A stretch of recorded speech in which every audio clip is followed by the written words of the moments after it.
All things exist in the human imagination.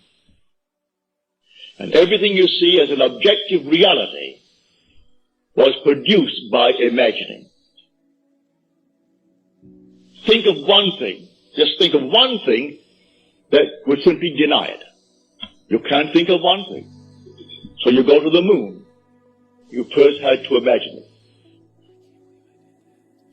Had to imagine everything concerning the machine that took you to the moon.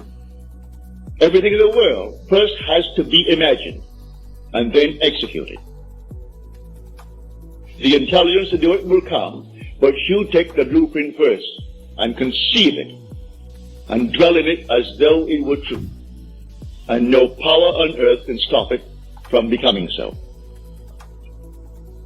But tonight, if you're here for the first time and you want something practical, you apply what I've told you. First, have an objective. You must have an objective. You can't say, well, I don't know what I want. Well, all right. Come back the next time. Ask yourself, what would I like of life? Don't be ashamed to name it. What would I like of life? Well, then, try to get some objective. Now, prayer, as far as I'm concerned, is nothing more than the subjective appropriation of the objective hope. That is the way to success.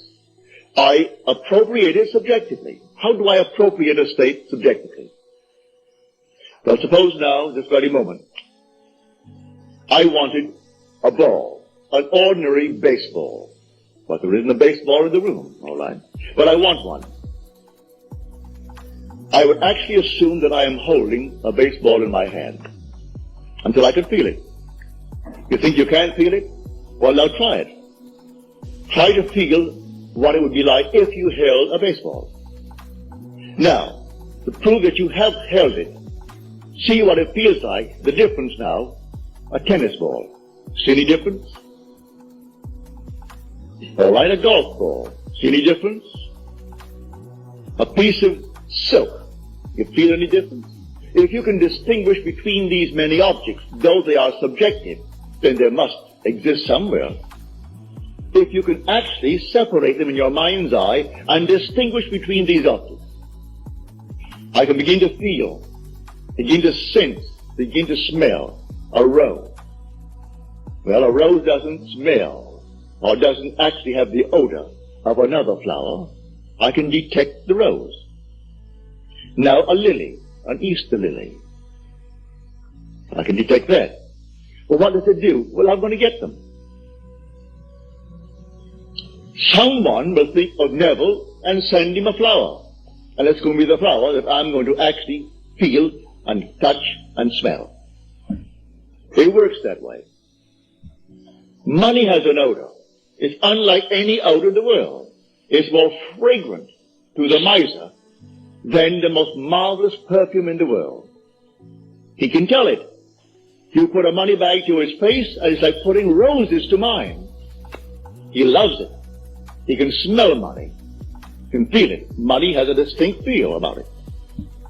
Put a $20 bill in your hand and ask you to feel it, and then put another piece of paper in your hand, and you can tell the difference. There's a difference. It is an odor to it. All this is part of the inner man, that all things are possible to him. Try it. Before you condemn it, try it. And if you have the evidence to support my claim, well, then it doesn't matter what the world will tell you. If he laughs at you, so what?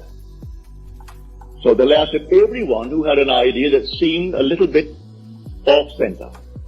Always laughed at him. They laughed at the idea of going to the moon. Well, now it's an accomplished fact. There are still those who won't believe it happened, you know, because they don't want to believe that it ever happened. There are those who said you couldn't go down and actually live underwater. Now we have a submarine.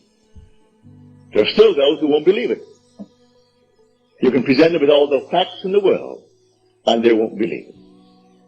So I tell you, you try it first. And if it proves itself in performance, it doesn't really matter what the whole vast world thinks.